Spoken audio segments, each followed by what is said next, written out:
కడియం శ్రీహరి నిజాయితీ పరులే అయితే కేసీఆర్ కష్టాల్లో ఉన్నప్పుడు ఆయన ద్వారా లబ్ధి పొందిన నువ్వు ఆయనను ఎలా వదిలి వస్తావు? మందకృష్ణ మాదిగ. మళ్ళీ వాళ్ళ కూతురు కూడా ఎంపీ టికెట్ ఇచ్చారు. కేసీఆర్ గారిని చాలా మంది మోసం చేశారు 24 ఏళ్లలో. కానీ నాకు తెలిసినంత వరకు కడియం శ్రీహరి గారు చేసిన మోసం అయితే ఎవరు చేయలేదు. ఎందుకంటే ఎంపీగా టికెట్ కూడా తీసుకొని నాకు ఫోన్ చేశారు. ఆయన ఎవరికో కాదు, ఫోన్ చేసి మా అమ్మాయికి ఆశీర్వాదం కావాలా కేసీఆర్ గారిది అనౌన్స్ అయిన తర్వాత వెళ్ళి కలవలేదు అంటే నేనే ఏర్పాటు చేసి నేను ఎక్కడికి వెళ్ళాను, ఏర్పాటు చేసి వెళ్ళాను. ఆ రోజు మధ్యాహ్నం వెళ్ళి సార్తో భోజనం చేసి ఆశీర్వాదం తీసుకొని ఆ రోజు సాయంత్రం కల్లా పార్టీ ఫిరాయించడం అంటే ఇక ఇంతకు మించిన మోసం అయితే ఉండదు. నయవంచన దగా గొంతుకోయాడు. చెప్పండి, ఇది ఎవరికి అవమానమే? ఎంతోమంది వాళ్ళ నాన్నకు మోసాలు చేసిండని చెప్పాడు. అంటే మీ నాన్న నుంచి చాలామంది వెళ్ళిపోతున్నారు కదా, అట్లా అవకాశవాదం ప్రోత్సహించారా ఏంటంటే ఎంతోమందిలో వేరే పేరే చెప్పలే, కానీ ఒకటే పేరు గుర్తు చేసుకొని మాట్లాడిండు. అందరికంటే ఎక్కువ నయవంచన చేసినోడు, మోసం చేసినోడు కడియం శ్రీహరి అని చెప్పి నమ్మకద్రోహి అని ఆయన మాట్లాడాడు. నిజమే,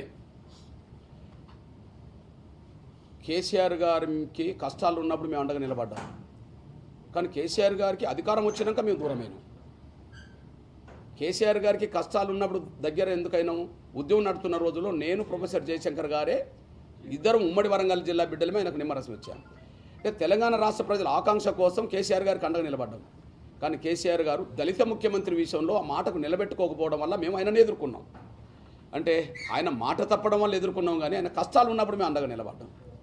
కానీ నువ్వు ఆయన కష్టాల పట్టు ఇప్పుడు కష్టాలు ఉన్నాడు అనుకుందాం. బీఆర్ఎస్ అదే సమయంలో కేసీఆర్ కుటుంబం వాళ్ళ కొన్ని కష్టాలు ఉన్నది అనుకుందాం. కారణాలు ఏమో అయినా కావచ్చు, కొన్ని ఇబ్బందులు ఎదుర్కొంటుంది అనుకున్నప్పుడు నిజాయితీ పరులు ఎక్కడ ఉంటారు?